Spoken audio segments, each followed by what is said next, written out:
SYBA economics paper number 9 part 2 જેમાં next one આપણે topic પહોંચ્યા છે લોકોનું જીવન ધોરણ. લોકોનું જીવન ધોરણ પણ અસર કરે છે કોને? કરદાન ક્ષમતા નક્કી કરવા માટે. એટલે કર નક્કી કરવા માટે લોકોનું જીવન ધોરણ કેવું છે, રહેણી કહેણી કેવી છે, સમાજની જરૂરિયાત કેવી છે, એની વપરાશ કેવી છે, એનો આધાર પણ શું છે? કરદાન ક્ષમતા ઉપર રહેલો છે. જોઈએ ઇન ડિટેલ શું કીધું છે. તો તમને એવું કીધું છે કે લોકોનું જીવન ધોરણ તેમની વપરાશ અને જીવન પદ્ધતિ નક્કી કરે છે. ઊંચા જીવન ધોરણના કારણે સમાજની જરૂરિયાત અને વપરાશ કેવી આવે છે? ઊંચી. તે લોકો ઊંચા કરવેરા સહન કરી શકતા નથી. આથી આવા વર્ગના લોકોની કરદાન ક્ષમતા કેવી હશે? નીચી હશે. એનાથી વિરુદ્ધ થશે. શું થશે? તો કે જે લોકો સાદું હશે તે કર માટેનો શું છે? શેષ વધુ પ્રમાણમાં ઉપલબ્ધ થશે અને લોકોની કર ક્ષમતા કેવી આવશે? ઊંચી જશે. રાઈટ. ટોપિક નંબર 7 જે છે ભાવ સપાટી. ભાવ સપાટી એટલે શું? તો કે અર્થતંત્રમાં જો ભાવના દર કેવા હોય? ઊંચા હોય તો વ્યક્તિ પાસે શેષ બચતોય રહેતી નથી અને તેથી લોકોની કર ક્ષમતા કેવી જશે? નીચે. ઇટ મીન્સ ભાવ વધારે હોય તો વ્યક્તિ પાસે બચતો ન વધે, બચત ન વધે તો શું થાય? કર કેવો આવે? નીચો આવે. રાઈટ. કેમ કે એટલી ઇન્કમ જ રહેશે નહીં. ઇન્કમ નહીં રહે તો કર બાય ડિફોલ્ટ કેવો થઈ જાય? નીચે. જો ભાવ સપાટી સ્થિર અને વ્યાજબી કહી શકાય તેટલી નીચી સપાટીએ હોય તો લોકોની ઊંચી આવક જળવાઈ રહેશે અને તે અંશે કર ક્ષમતા શું થશે? ઊંચી જશે. રેડી. નેક્સ્ટ વન ટોપિક જે છે ઇટ મીન્સ ભાવ સપાટી. ઇટ મીન્સ ભાવ વધારે હોય તો કર નીચો અને ભાવ ઓછા હોય તો કર વધારે. રાઈટ. નેક્સ્ટ લોકોનું માનસ. લોકોનું માનસ એટલે લોકોનું માનસિક વલણ કેવું છે, કેવી ધારણા કરે છે એ. તો કે કર પ્રત્યે લોકોનું માનસ વલણ કેવું છે તે પણ શું નક્કી કરે છે? કર ક્ષમતા ઉપર આધાર રાખે છે. એટલે કર નક્કી કરે છે. જો લોકશાહી દેશોમાં શાહી સ્વરૂપની સરકારો હોય ત્યાં લોકો પોતાના કલ્યાણમાં વધારો કરવા અને આર્થિક વિકાસને ઝડપી બનાવવા વધુ ત્યાગ અને ભોગ તૈયાર કરે છે. એટલે ઊંચી રાષ્ટ્રીય ભાવના ધરાવતા લોકો કટોકટીમાં વધુ કરવેરા ચૂકવી રાજ્યની આવક વધારી શકે છે. ઇટ મીન્સ શું તમને કહેવામાં છે કે લોકશાહી આપણો દેશ છે તો જ્યાં લોકો થકી લોકો માટે થતું હોય તો જો આપણે ગવર્મેન્ટને પૈસા આપશું તો એનાથી આપણો આર્થિક વિકાસ છે એ આગળ વધશે. તો જે આવા લોકશાહીને ધરાવતા લોકો છે એ શું કરશે? તો કે આપણે શું કરીએ છીએ તો કે આર્થિક વિકાસને જલ્દી બનાવવા આપણે થોડોક કંઈક ત્યાગ કરીએ છીએ, થોડોક ભોગ આપીએ છીએ. ભોગ આપવા માટે આપણે રેડી હોય છે, ત્યાગ કરવા માટે રેડી હોય છે. ત્યાગ શેનો કરો છો? કે તમારી ઇન્કમના અમુક પર્સન્ટેજ તમે ગવર્મેન્ટને આપો છો એ તમારો શું છે? ત્યાગ છે. બરાબર. કંઈક ભોગ. વધારે ઇન્કમ કરો તો વધારે તમારે ભોગ આપવો પડે તો એક પ્રકારનો એક ભોગ. તો વધારે ત્યાગ અને ભોગ આપવો પડે છે. માટે શું જોઈએ કે જ્યારે કટોકટીની સમસ્યા, આપણને ખબર છે કટોકટીની સમસ્યા આવે ત્યારે કેવી કન્ડિશન થાય. તો જ્યારે કટોકટીની સમસ્યા આવે ત્યારે શું થાય છે લોકશાહી વખતે? તો કે કટોકટીની સમસ્યા હોય ત્યારે કર શું કરે છે? વધારે ચૂકવે છે. શું કામે વધારે ચૂકવે છે? કારણ કે આપણે જો વધારે કર ચૂકવશું તો સરકાર પાસે આવકમાં શું થશે? વધારો થશે. સરકાર પાસે આવક વધશે તો એ દેશના હિત માટે છે અને એનાથી વિરુદ્ધ થાય. જે દેશમાં સરમુખત્યારશાહી હોય ત્યાં કેવી હોય? સ્વરૂપની સરકાર હોય ત્યાં લોકો વધુ કર ચૂકવવા માનસિક રીતે તૈયાર હોતા નથી. જ્યાં લોકશાહી દેશ છે ત્યાં લોકો વધારે કર ચૂકવવા માટે રેડી છે અને જ્યાં લોકશાહી નથી, બરાબર, બીજી શાહીઓ તમને દેખાય છે તો ત્યાં લોકો વધારે કર ચૂકવવા માટે માનસિક વલણ ધરાવતા નથી. નેક્સ્ટ છે કરવેરાનો ઉદ્દેશ. કરવેરાનો ઉદ્દેશ એટલે સરકાર કર દ્વારા જે આવક મેળવે છે તેનો ઉપયોગ કયા હેતુ માટે સમાજમાં કરવામાં આવે છે તેના પર પણ કરદાન ક્ષમતાનો ખ્યાલ આધારિત છે. સરકાર કર દ્વારા જે આવક મેળવે છે, બરાબર, તમે હું કે જે લોકો કર ચૂકવે છે, કર દ્વારા જે આવક મેળવે છે એનો શું હોય છે? એનો ઉપયોગ કયા હેતુ માટે થાય છે? તો કે સમાજ પાસેથી લીધી છે માટે સમાજના કલ્યાણ માટે એનો ઉપયોગ કરો. જાહેર રસ્તા માટે, સ્કૂલ, કોલેજ, કુવાઓ, ગવર્મેન્ટના જે પાણીને રિલેટેડ પૂરું પાડવાનું એ બધી સરકાર ત્યાંય તમારા પૈસા ઇટ મીન્સ કરના જે પૈસા આવેલા છે એને વાપરે છે. એટલે કે સમાજના કલ્યાણ માટેનો ઉપયોગ કરો. તો માટે તમને કીધું છે આવક મેળવીનો હેતુ શું છે? તો કે સમાજ માટે કરવાનો. એટલે કરદાન ક્ષમતાનો ખ્યાલ આધારિત છે. જો જાહેર ખર્ચને પરિણામે ઉત્પાદન તેમજ સંપત્તિમાં વધારો થાય તો કર શું થાય? વધે. બરાબર, જાહેર ખર્ચને લીધે ઇટ મીન્સ સરકાર જે આપણા માટે ખર્ચાઓ કરે છે એ જાહેર ખર્ચના લીધે ઉત્પાદન વધે અને સંપત્તિ વધે તો કર શું થાય? વધે. અને જો કરના નાણાંનો ઉપયોગ સરકાર ઉત્પાદકી હેતુ સિવાય સિદ્ધ કરવા પાછળ ન કરતી હોય તો લોકોની કર ક્ષમતામાં શું જોવા મળે છે? ઘટાડો જોવા મળે છે. સરકારના જાહેર ખર્ચના પરિણામે સમાજની મોટી ભાગની વ્યક્તિઓ વાસ્તવિક આવકમાં શું થાય છે? વધારો થાય છે. પરિણામે પહેલા કરતા વધુ કર આપવા શક્તિમાન બને છે. રાઈટ. પછી નેક્સ્ટ વન અને લાસ્ટ વન આપ્યું છે જાહેર ખર્ચનું સ્વરૂપ. જાહેર ખર્ચનું સ્વરૂપ કેવું હોય તો કે સરકાર કર દ્વારા લોકો પાસેથી જે આવક મેળવે છે તેનું ખર્ચ કઈ રીતે કરે છે તેના પર પણ કર ક્ષમતાનો આધાર રાખે છે. સરકાર કર દ્વારા લોકો પાસેથી જે આવક મેળવે છે, બરાબર, તમે કર ચૂકવો ને એટલે સરકાર માટે શું છે? આવક છે. ઈ મેળવેલી આવકને ક્યાં વાપરવી એટલે કઈ રીતે ખર્ચ કરવો એનો આધાર પણ શેના ઉપર રહેલ છે? કરની કેપેસિટી ઉપર. સરકાર વિકાસના કાર્યો હાથ ધરતી હોય કે દેશમાં શાંતિ જાળવવા અને વિદેશી આક્રમણ સામે લોકોને રક્ષણ આપવા ખર્ચ કરતી હોય તો આવું ખર્ચ લાંબા ગાળે લોકોની કર ક્ષમતામાં વધારો નીવડે છે. ઇટ મીન્સ સરકાર જો વિકાસના કાર્ય હાથ ધરતી એટલે જે સરકાર જે આવક મેળવે છે એના થ્રુ સરકાર શું કરે? વિકાસ કરતી હોય તો શું જોવા મળે? તો કે નંબર 1 એક તો દેશમાં શાંતિ જળવાય, નંબર 2 વિદેશી આક્રમણ જે છે એની સામે પણ રક્ષણ પૂરું પડે. આમ જે અત્યારે ટૂંકા સમય માટે એ ફાયદાકારક ના પણ બને એવું બની શકે, પણ લાંબા ગાળે એ જે કરનો વધારો છે એ કર ક્ષમતા જે છે એ પણ સફળતાપૂર્વક નીવડે ખરા. બરાબર. માટે લોકપ્રિય અને સારી સરકાર લોકો પાસેથી શું કરે છે? વધુ કર ઉઘરાવી શકશે. શું કામે વધારે ઉઘરાવે છે?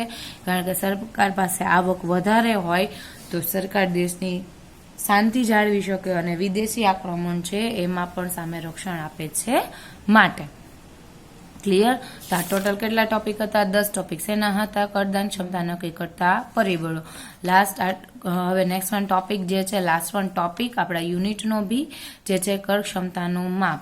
એ કર્યા પછી ઓવરઓલ આખા ટોપિકમાં જ આપણે ક્યાં આજના લેક્ચરમાં આપણે ક્યાં ટોપિક પર વાત થઈ એનું એક રિવિઝન કરી નાખશું. બરાબર. નેક્સ્ટ જે છે એ શું છે? કર ક્ષમતાનું માપ, કરદાન ક્ષમતાનું માપ. હવે માપ એટલે શું? આ ઇનકેસ તમને પૂછાય તો ટૂંક નોંધમાં પૂછાઈ શકે, બાકી જનરલી આ યુનિટનો ક્વેશ્ચન એવો પૂછાય છે કરદાન એટલે શું અને તેને અસર કરતા પરિબળો. આ ઇનકેસ ટૂંક નોંધમાં પૂછાઈ શકે તો માટે આપણે આ ટોપિકને સાથે સાથે કવર કરી લઈએ. તો સૌથી પહેલા તમને એવું કીધું છે કે આપણે શરૂઆતમાં શું કર્યું તો કે કર ક્ષમતાનો ખ્યાલ સાપેક્ષ હોવાથી તે દેશ અને સમાજ પ્રમાણે જુદા જુદા સમયે બદલાતો રહે છે. કર ક્ષમતાનો ખ્યાલ આપણે બે વાત થઈ, સાપેક્ષ અને નિરપેક્ષ. પણ નિરપેક્ષનો મતલબ શું હતો કે એ વાસ્તવિક છે નહીં, માટે કરનો ખ્યાલ આપણે કેવો રાખ્યો છે? સાપેક્ષ. આપણે આગળ વાત થઈ ગઈ હજુ હમણાં જ, રાઈટ? તો એ જે સાપેક્ષ ખ્યાલ રાખે છે તો સાપેક્ષ ખ્યાલ હોવાથી તે અલગ અલગ દેશો વચ્ચે, અલગ અલગ સમાજ વચ્ચે, સમાજ વચ્ચે એ કેવો હોય છે? સમયે જુદા જુદા સમયે શું હોય? બદલાતો હોય. જ્યારે મંદીની મહામારી હોય, બરાબર, ત્યારે જો ગવર્મેન્ટ તમારી પાસેથી વધારે કર વસૂલ કરે તો યોગ્ય ગણાય? ના ગણાય. એની સામે તેજી હોય ત્યારે સરકાર તમારી પાસેથી ઓછો કર વસૂલ કરે તો યોગ્ય ગણાય? તો કે નહીં. ઇટ મીન્સ કે જે સમય મુજબ સરકારે દેશ છે, સમાજ વચ્ચે શું હોય? બદલાતો રહે છે. કોણ બદલાય? કરનું માપ. બરાબર. આથી કરદાન ક્ષમતાને માપવા માટે આપણી પાસે કોઈ ચોક્કસ માપ કે પદ્ધતિ નથી. જો શું કહી દીધું છે તમને કે આપણી પાસે કોઈ સ્પેસિફિક વસ્તુ નથી કે ભાઈ આટલા ટકા કરદાન થયો, આટલું જ હોવું જોઈએ. માપવા માટેનું આપણી પાસે કોઈ જ પ્રકારનું ચોક્કસ સાધન કે પદ્ધતિ નથી કે આ પદ્ધતિનો ઉપયોગ કરીને આપણે માપી દઈએ, એવું પોસિબલ નથી. આ જ કારણસર કરદાન ક્ષમતા પર કોઈ ચોક્કસ મર્યાદા મૂકી શકાય નહીં. આ તો કંઈ સમજાવવા જેવું નથી. આમ છતાં કરદાન ક્ષમતાના ખ્યાલને માપવાનો પ્રયાસ ઘણા અર્થશાસ્ત્રી કરે છે, બરાબર, કરેલા હોય જ. તો એમાં પ્રોફેસર કોલિન ક્લર્ક જે છે એ એવું કહે છે, એમને પુસ્તક જે વેલફેર એન્ડ ટેક્સેશન જે છે એની અંદર એવું જણાવ્યું છે કે વિશ્વના મોટા ભાગના દેશોમાં મહત્તમ કર ક્ષમતા રાષ્ટ્રીય આવકના 25% ગણી શકાય. ઇટ મીન્સ જે રાષ્ટ્રીય આવક આપણી થાય છે, રાઈટ, એના 25% કેટલો હોય છે, કર હોય છે. એણે કંઈક રિસર્ચ કર્યા હશે, એ રિસર્ચ મુજબ એણે શું કીધું કે ભાઈ દેશની જે રાષ્ટ્રીય આવક છે, કુલ રાષ્ટ્રીય આવક એના 25% કર હોવો જોઈએ, રાઈટ. તેમના શબ્દોમાં કહીએ તો, એટલે ઇંગ્લિશમાં એમણે બુક લખી હતી માટે તમને ઇંગ્લિશમાં લાઈન આપી છે. શું આપી છે? The safe upper limit of taxation is 25% of national product. It means કે રાષ્ટ્રીય આવકના જે આપણી આવક છે એના 25%ની લિમિટેશન હોવી જોઈએ. કોની લિમિટેશન હોવી જોઈએ? કરની. ક્લિયર? આ મર્યાદાથી વધુ કરવેરા લેવામાં આવે તો દેશને માટે અનિચ્છનીય પરિણામ આવવાની શક્યતા છે. ઇટ મીન્સ રાષ્ટ્રીય આવકના 25% કરતાં જો તમે વધારે ટેક્સ લ્યો, વધારે કર લ્યો તો શું થાય? આપણા દેશ માટે હાનિકારક બાબત ગણાશે. માટે રાષ્ટ્રીય આવકના પ્રમાણ ઉપરથી જ વિશાળ અર્થમાં કર ક્ષમતાને માપી શકાય છે. એણે એવું કીધું કે આપણી જે રાષ્ટ્રીય આવક છે એને ધ્યાનમાં રાખીને તમે કરો તો એ બેટર રહેશે. જો એ પ્રમાણ 25% કરતાં વધશે તો દેશ માટે સારું કહેવાય નહીં, દેશ માટે એ બાબત ખરાબ કહેવાય, કર માટે એ બાબત ખરાબ કહેવાય. માટે એણે 25%નો રેશિયો આપ્યો, એટલે આવકનું પ્રમાણ પર 25% તમે કર ગણાવી શકો. પણ કરવેરાને કારણે જો રાષ્ટ્રીય આવક, ઉત્પાદન, કાર્યવૃત્તિ તથા બચત વૃત્તિ પર માઠી અસરો જન્મતી હોય તો કર ક્ષમતા શું થશે? ઘટશે. પણ સાથે સાથે એણે શું કીધું કે કરના લીધે, કરદાન ક્ષમતાને લીધે, બરાબર, કરવેરાને લીધે, કરને લીધે જો રાષ્ટ્રીય આવકમાં ઘટાડો થાય, ઉત્પાદનમાં ઘટાડો થાય, આપણી કાર્યવૃત્તિ, બચત વૃત્તિ ઉપર એમાં ઘટાડો થાય તો એની માઠી અસર પડે છે. માટે કર શું થાય? ઘટે. બચત વૃત્તિ શું છે આપણે આગળ શીખી ગયા છે, રાઈટ, આગળના સેમેસ્ટરની અંદર. ક્લિયર? તો માટે શું થશે? કર ઘટશે. આથી ફરી રાષ્ટ્રીય આવક અને મૂડી સર્જનમાં પણ ઘટાડો થશે. હવે કર ઘટે તો રાષ્ટ્રીય આવક ઘટે. રાષ્ટ્રીય આવક ક્યાંથી આવે? લોકો જે કર આપે છે એ સરકાર માટે આવક, એટલે રાષ્ટ્રીય આવક બની. રાષ્ટ્રીય આવક ઘટે અને મૂડી સર્જનમાં પણ ઘટાડો થાય. લોકો પાસે બચત જ ન હોય, બચત ન હોય તો એ મૂડી ક્યાંથી કરે, બરાબર? તો મૂડી સર્જનમાં શું જોવા મળશે? ઘટાડો. અને જો ઊંચા કરવેરા લેવામાં આવે તો વધુ વેતનની માંગણી થતાં અર્થતંત્રમાં શું થાય? ફુગાવો પણ સર્જાય છે. આ ટોપિક આપણે સેમેસ્ટર 3ની અંદર સરસ રીતે કરી ગયા. શું હતું કે જો મંદી કે તેજી, ફુગાવો ક્યારે અસ્તિત્વમાં આવે? ફુગાવો એટલે શું? તો કે ફુગાવો એટલે ભાવ વધારો, સિમ્પલ એવા શબ્દમાં, બરાબર, વસ્તુની કિંમતમાં વધારો થાય. તો વસ્તુની કિંમતમાં વધારો થાય તો એ ફુગાવા સર્જવા માટેનું એક રીઝન એ પણ હતું તમારી પેઢીમાં કામ કરતા કર્મચારીઓ. જો કર્મચારી હડતાલ રાખશે કે ભાઈ તમે વસ્તુના ભાવ વધારે લ્યો છો તો તમે અમને વધારે વેતન ચૂકવો. કર્મચારી હડતાલ રાખશે તો કર્મચારીને તમારે મનાવવા, તમારે જે તે કર્મચારી કે બધા કર્મચારીને શું કરવું પડશે? પગાર વધારો આપવો પડશે, એટલે કે મહેનતાણું વધારે આપવું પડશે. તમે એને મહેનતાણું વધારે આપો તો એ વસ્તુ છે, જે પ્રોડક્ટ બને છે એ શું થશે? એ મોંઘી થશે. એ મોંઘી થશે એટલે તમે શું કરશો? પહેલાં જે ભાવ હતા એના કરતાં બીજા ભાવમાં, હજુ ભાવમાં શું કરશો? વધારો કરશો. તમે ભાવમાં વધારો કરશો એટલે પેલા કર્મચારીની પાછી ડિમાન્ડ આવશે કે ભાઈ હવે તમે પાછી આ ભાવમાં વધારો કરો, ચલો અમને પાછો પગાર વધારી દો, રાઈટ? આમનમ કરીને એ ફુગાવો વધતો જ જાય છે. સમજાય? તો સેમ એના જેવું જ તમને અહીં કીધું છે.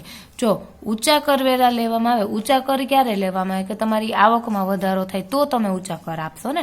જો ઊંચા કર લેવામાં આવે તો શું થાય? વેતનની માંગણી વધે, એટલે કર્મચારીઓ શું કે અમને વેતન વધારજો, અને વેતન વધે તો પરિણામે શું આવે? ફુગાવો આવે.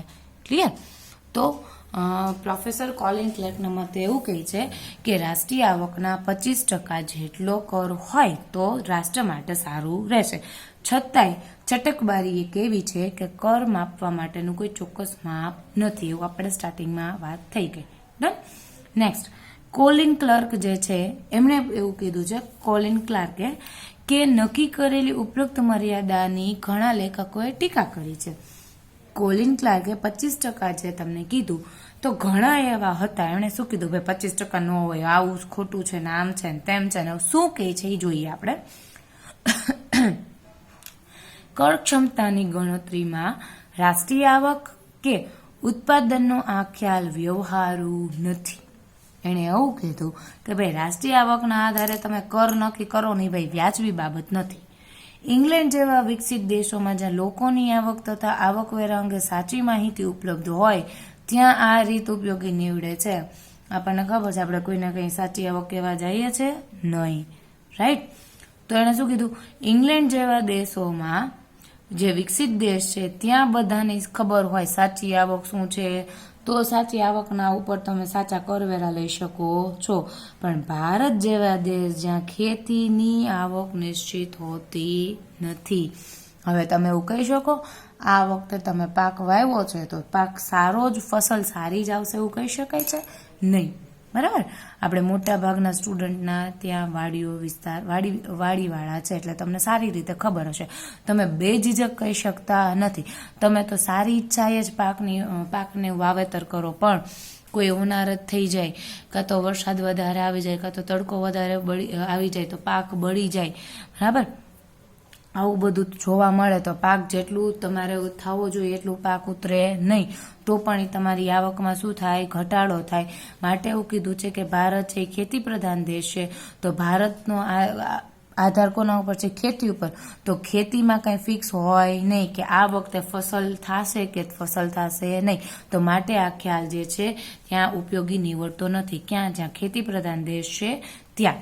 સાથે સાથે બીજું કીધું છે કે વિકસિત રાષ્ટ્રોમાં આર્થિક વિકાસનો દર ઝડપી હોય છે, આથી લોકોની આવકમાં પણ ઝડપી વધારો થાય છે. એટલે તમે કર ઊંચો રાખો તો ચાલે, એટલે કરે વધી જાય, રાઈટ? જે વિકસિત દેશો છે ત્યાં આર્થિક વિકાસ સારો થતો હોય, જલ્દીથી થતો હોય, જલ્દીથી થાય છે એટલે લોકોની આવકમાં વધારો થતો હોય. જો આવક વધારવાની તમે કર ઊંચો રાખો તો બાબત ભાઈ ઠીક છે, પણ આ ઉપરાંત કર ક્ષમતાનો વિચાર કરની રકમમાંથી તથા જાહેર ખર્ચની અસરો ધ્યાનમાં લીધા સિવાય પણ થઈ શકે નહીં. માટે જુદા જુદા દેશોમાં જાહેર ખર્ચની અસર ભિન્ન ભિન્ન હોય છે, તેથી કર ક્ષમતા 25%ની ઉપરોક્ત મર્યાદા નક્કી કરી શકાય નહીં. જુદા જુદા દેશોમાં હરેક બાબત આપણને જાહેર ખર્ચ એટલે સરકાર જે ખર્ચ કરે છે એ, તો જાહેર ખર્ચની રકમ અલગ અલગ હોય, અસર અલગ અલગ હોય. તો માટે તમે એવું ન કહી શકો કે હરેક દેશમાં હરેક જગ્યાએ 25% તો એટલી જ હોવું જોઈએ. બરાબર? એ કેવું હોય? અલગ અલગ પણ હોય. માટે ટીકાકારે એવું કીધું કે 25% તમે એવું કોઈ ફિક્સ કરી શકો નહીં. ઇન શોર્ટ એન્ડ સિમ્પલ લેંગ્વેજમાં આપણે એવું કહી શકીએ કે કર ક્ષમતાનું માપ કેટલું હોવું જોઈએ કોઈ ફાઇનલ નથી, કોઈ સિદ્ધાંત એના માટે તમને નથી આપ્યો, કોઈ પદ્ધતિ નથી આપી, કોઈ માપ નથી આપ્યું. તમારે જસ્ટ એમનેમ જ લક બાય ચાન્સ તમારી આવકને કરવાનું રહેશે. પ્રોફેસર ક્લાર્કના મતે એવું છે કે 25% હોવું જોઈએ, પણ બીજા અર્થશાસ્ત્રીઓએ, બીજા લેખકોએ ટીકા કરી કે ભાઈ હર વખતે આવું 25% તમે કહો તો એ પણ પોસિબલ નથી, રાઈટ? તો લાસ્ટમાં આ ચેપ્ટર આપણને શું સમજાવવા માંગે છે એનો સારાંશ જોઈ લઈએ, એટલે આપણો આ ટોપિક, આપણું આ ચેપ્ટર થઈ જશે પૂરું. આ ચેપ્ટરમાં આપણે શું અર્થ, સાપેક્ષ, નિરપેક્ષ એવા ખ્યાલ, એનું મહત્વ, એને નક્કી કરતા પરિબળો વગેરે જોયું. એમાં શું કીધું? જો સરકાર લોકોની અસંતોષની લાગણી પેદા ન થાય તેવી રીતે કરવેરા નાખવા માંગતી હોય તો લોકોની કર ક્ષમતા કેટલી છે તેનો વિચાર કરીને કરવેરાનું પ્રમાણ નક્કી કરવું જોઈએ. ઇટ મીન્સ લોકોમાં અસંતોષ ન હોવો જોઈએ. આપણે એવી ડેફિનેશન શીખા ને કે દુઃખ ન થાય ત્યાં સુધીની રકમ હોય એ તમે કર તરીકે લઈ શકો છો, બરાબર. પણ આપણને દુઃખ તો થાય જ, પણ છતાંય તો કરવું પડે. તો માટે એવું કીધું છે કે અસંતોષની લાગણી તમારામાં ન થાય, તમને અસંતોષ ન થાય કે ભાઈ યાર આટલા દેવા પડશે, એવી લિમિટેશન એટલી કેપેસિટી તમે રાખો તો એ યોગ્ય ગણાય. એટલે કે લોકો ખરેખર કેટલા કરવેરા સહજ રીતે ભરવાની ક્ષમતા ધરાવે છે તેનો વિચાર કરીને કરવેરા નક્કી કરવા જોઈએ. ઇટ મીન્સ તમારી કેપેસિટી હોય એ મુજબ તમે કર નક્કી કરો તો યોગ્ય ગણાય, એ મુજબ સરકાર કર નક્કી કરે તો યોગ્ય ગણાય. હવે તમારી પાસે ઇન્કમ જ ના થતી હોય ને સરકાર તમારી પાસેથી કર લે તો યોગ્ય ગણાય નહીં. જો સરકાર લોકોની કર ક્ષમતાનો વિચાર કર્યા વિના કરવેરાનું પ્રમાણ નક્કી કરશે તો શું જોવા મળશે? ઉત્પાદન, રોજગારી અને લોકોની આવકમાં ઘટાડો થશે અને અસંતોષ પેદા થશે. ઇટ મીન્સ ઉત્પાદન, આવક અને રોજગારી આપણા અર્થતંત્ર માટે, આપણા માટે કેટલું બેનિફિશિયલ છે એ આપણે આગળના પેપરમાં શીખી ગયા, રાઈટ. આગળનું જે આપણું સેમેસ્ટર હતું, સેમેસ્ટર 3, એની અંદર સારી એવી રીતે શીખી ગયા છીએ, બરાબર. ઉત્પાદન, આવક, રોજગારીનો ફાળો કેટલો છે? તો માટે એવું કીધું, જો ઇનકેસ સરકાર વધારે કર રાખશે તો ઉત્પાદન, આવક અને રોજગારીમાં ઘટાડો થાય અને સાથે સાથે લોકોમાં શું થાય? અસંતોષ પેદા થાય અને સરવાળે સરખું જ થાય કે લોકોને નુકસાન પહોંચે, આર્થિક નુકસાન પહોંચે. તેથી સરકાર લોકોની કર ક્ષમતાનો અભ્યાસ કર્યા પછી જ કર નક્કી કરે એ સારું રહેશે. અને આ કરનો ખ્યાલ કેવો છે? સાપેક્ષ ખ્યાલ છે. કેવો ખ્યાલ છે? સાપેક્ષ ખ્યાલ. તેથી જુદા જુદા દેશો માં લોકોની કર ક્ષમતા જુદી જુદી હોય છે. વિકસિત દેશોમાં જુદી, અલ્પ વિકસિત દેશોમાં જુદી, બરાબર. શું કામે જુદી જુદી હોય છે? લોકોની આવક, લોકોનું જીવન ધોરણ, એને લીધે શું હોય છે? કર ક્ષમતા જુદી જુદી હોય છે, બરાબર. તો હવે ફટાફટ કરદાન ક્ષમતા એટલે શું? એક એવી કેપેસિટી કે જે તમે સરકારને આપો છો, એક એવી રકમ જે તમે સરકારને આપો છો, એની ટોચ મર્યાદા એને શું કહેવામાં આવે છે? કર ક્ષમતા, રાઈટ. વધુમાં વધુ તમે કેટલી રકમ નીચોવી શકો એને કર ક્ષમતા કહેવાય, એવું સિરાઝે કીધું, પ્રોફેસર સિરાઝે કીધું. ત્યારબાદ આપણે જોયું સાપેક્ષ અને નિરપેક્ષ કર, જેમાં આપણે એવી વાત થઈ કે સાપેક્ષ કર ક્ષમતા છે એ કેવી બાબત છે? અવાસ્તવિક બાબત છે, હકીકતમાં આવું હોતું નથી. નિરપેક્ષ કર ક્ષમતા છે એ આવી બાબત તમને ચોક્કસ જોવા મળતી નથી, બરાબર. આ શું હોય છે? તો કે આપણે એવી વાત થઈ કે વ્યક્તિને દુઃખ ન થાય એવી, પણ હરેક વ્યક્તિને દુઃખ થતું હોય છે, માટે નિરપેક્ષ કર એ વ્યવહારુ નથી. એના માટે શું હોય છે? સાપેક્ષ કર વ્યવહારુ હોય છે. સાપેક્ષ કર એટલે શું? તો કે એક સમાજ કે વ્યક્તિની માથાદીઠ આવક ઊંચી એમ એ સમાજ કે વ્યક્તિની કર ક્ષમતા પણ ઊંચી.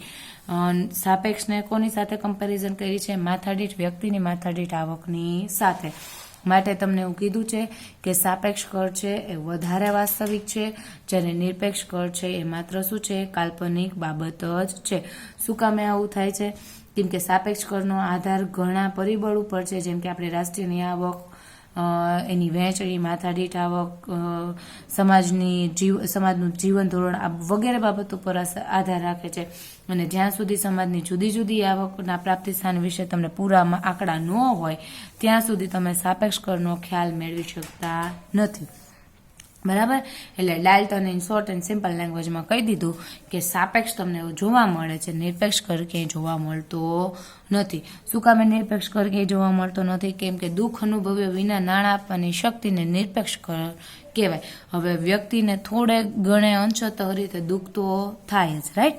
તો માટે નિરપેક્ષ કરનો ખ્યાલ છે અસ્તિત્વમાં, એટલે કે વાસ્તવિક જગતમાં તમને જોવા મળતો નથી. નેક્સ્ટ, એનું મહત્વની અંદર જુદા જુદા વ્યક્તિઓ દ્વારા જુદી જુદી બાબતો મેટર કરે છે. આ ક્વેશ્ચન તમને પૂછાઈ શકે છે. મહત્વની અંદર શું? તો કે નાણામંત્રી જે છે એ આ ખ્યાલ દ્વારા નવા કર નાખતી વખતે કોઈ નવો ટેક્સ અસ્તિત્વમાં લાવો હોય, જેમ કે હાલ હમણાં થોડા ટાઈમ પહેલા જીએસટી અસ્તિત્વમાં આવ્યું, એમ કોઈ નવો ટેક્સ અસ્તિત્વમાં લાવવો હોય એના માટે, અને જૂનો ટેક્સ છે એમાં પર્સન્ટેજ વધારવા માટે નાણામંત્રીને ઉપયોગી છે કોણ? તો કે આ કરનો દર, બરાબર. કે લોકો ક્યાં સુધીનો બોજ છે એ સહન કરી શકે એ અંગેની વિચારણા માટે કર ક્ષમતાનો ખ્યાલ છે એ મહત્વનો છે. નેક્સ્ટ, કર ક્ષમતાના પરિબળો ક્યાં એને અસર કરતા પરિબળો છે? તો કે નંબર 1 આપણે વાત થઈ રાષ્ટ્રની સંપત્તિ અને આવકનું પ્રમાણ.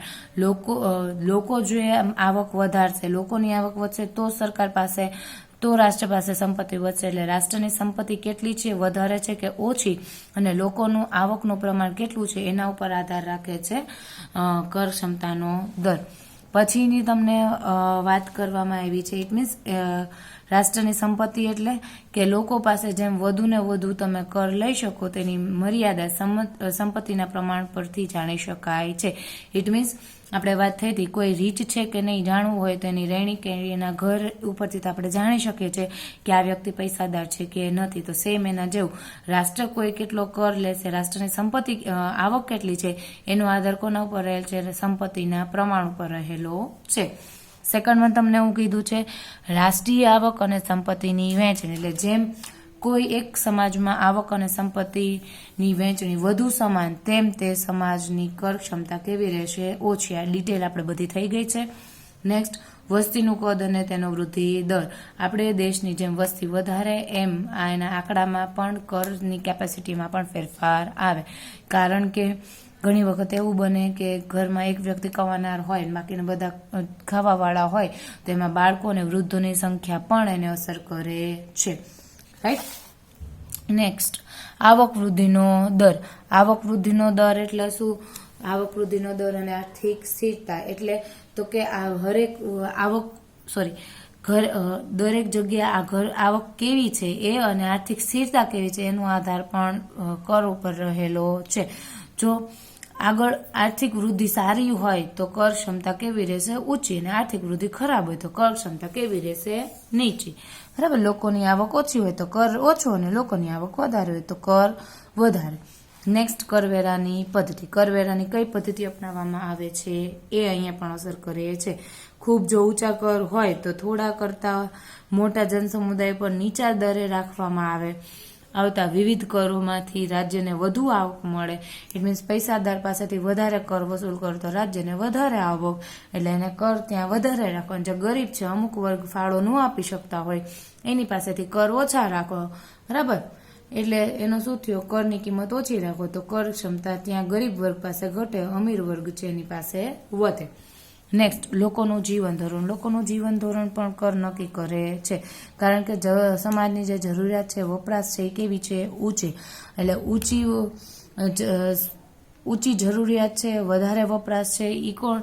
જે લોકોને પોસાય એવું હોય એ લોકો જ અમુક એવી વસ્તુ છે એ પરચેસ કરશે. માટે ઊંચી જરૂરિયાત ઊંચી હોય ત્યાં કર ક્ષમતા કેવી રાખવાની? વધારે. અને જ્યાં લોકોનું જીવન ધોરણ નીચું હોય ત્યાં કર ક્ષમતા કેવી રાખવાની? ઓછી. નેક્સ્ટ, ભાવ સપાટી. વસ્તુના ભાવમાં જો ફેરફાર થાય તો પણ કર ઉપર અસર કરે છે. જો ભાવ સ્થિર અને વ્યાજબી હોય તો એટલે કે નીચી સપાટી હોય તો લોકોની આવક ઊંચી હોય, ને આવક ઊંચી હોય તો કર તમે ઊંચા લ્યો તો એ ચાલે.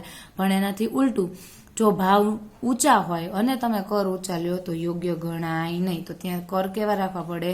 નીચા. ભાવ જ્યાં વધારે હોય ત્યાં કર રાખવા પડે નીચા. લોકોનું માનસ એટલે લોકોનું માનસિક વલણ, કે કર પ્રત્યે લોકોનું માનસિક વલણ કેવું છે એ પણ શું કરે છે? અસર કરે છે. એનો મતલબ એમ કે જ્યાં લોકશાહી દેશ છે, લોકશાહી એટલે લોકો થકી લોકો માટે ચાલતો દેશ કહેવાય. રાઈટ. તો આપણને ખબર છે કે ભાઈ આપણે સરકારને પૈસા દઈએ છીએ તો આપણા સારા માટે દઈએ છીએ. જો કટોકટીની સમસ્યા હોય ત્યારે આપણે વધારે કર ચૂકવીએ તો સરકારે પૈસાને શું કરશે? સારી એવી જગ્યાએ વાપરશે. આપણા માટે વાપરશે, જાહેર જનતા માટે વાપરશે. તો એ પણ એક શું છે? લોકોનું માનસ પણ અસર કરે છે કરની સપાટી માટે. નેક્સ્ટ, કરવેરાનો ઉદ્દેશ. કરવેરાનો ઉદ્દેશ શું છે? તો કે જાહેર ખર્ચને પરિણામે ઉત્પાદન તેમજ સંપત્તિમાં શું થાય? વધારો થાય તો કર વધે. કરમાં વધારો જોવા મળશે. અને લાસ્ટ 10 નંબરનો ટોપિક જે છે એ છે જાહેર ખર્ચનું સ્વરૂપ. સ્વરૂપ કેવા પ્રકારનું છે એનો આધાર પણ રહેલો છે. સરકાર વિકાસના કાર્ય હાથ ધરતી હોય, વિકાસના કાર્ય હાથ ધરે, દેશમાં શાંતિ જળવાય, વિદેશી આક્રમણની સામે રક્ષણ આપે, તો આવું ખર્ચ લાંબા ગાળે કરમાં વધારો કરો તો એ લાંબા ગાળે સરકાર માટે, આપણા માટે બેનિફિશિયલ છે. રાઈટ. પછી કરદાન ક્ષમતાનું માપન. માપનની વાત આપણે થઈ ગઈ કે ભાઈ કોઈ ચોક્કસ ફિક્સ એવું કંઈ માપ નથી, કોઈ પદ્ધતિ નથી, પણ છતાંય પ્રોફેસર ક્લાર્ક છે એમણે 25%, રાષ્ટ્રીય આવકના 25% કીધું કે 25% કર ક્ષમતાનું માપ હોય તો એ રાષ્ટ્ર માટે ઉચિત બાબત ગણાય. પણ બીજા લેખકકારોએ, ટીકાકારોએ એવું કીધું કે 25% હોય એ સારું નહીં, કારણ કે આપણો દેશ અમુક જે ખેતી પ્રધાન દેશ હોય તો ત્યાં ખેતીની આવક કેવી છે, ખેતીમાં ફિક્સ ન હોય કે આ વખતે આવક થશે કે નહીં, તો માટે આ નિયમ જે છે 25% વાળો જે ટોપ પેલી માપ છે એ માપને અન્ય ટીકાકારોએ માન્ય ગણી નથી, એ મર્યાદા ગણવાની કેન્સલ કરી છે. બરાબર. તો લાસ્ટ અહીંયા આપણું આ ચેપ્ટર નંબર 2 કરદાન ક્ષમતા જે છે અહીંયા પૂરું થાય છે. નેક્સ્ટ લેક્ચરમાં શરૂ કરશું. Thank you.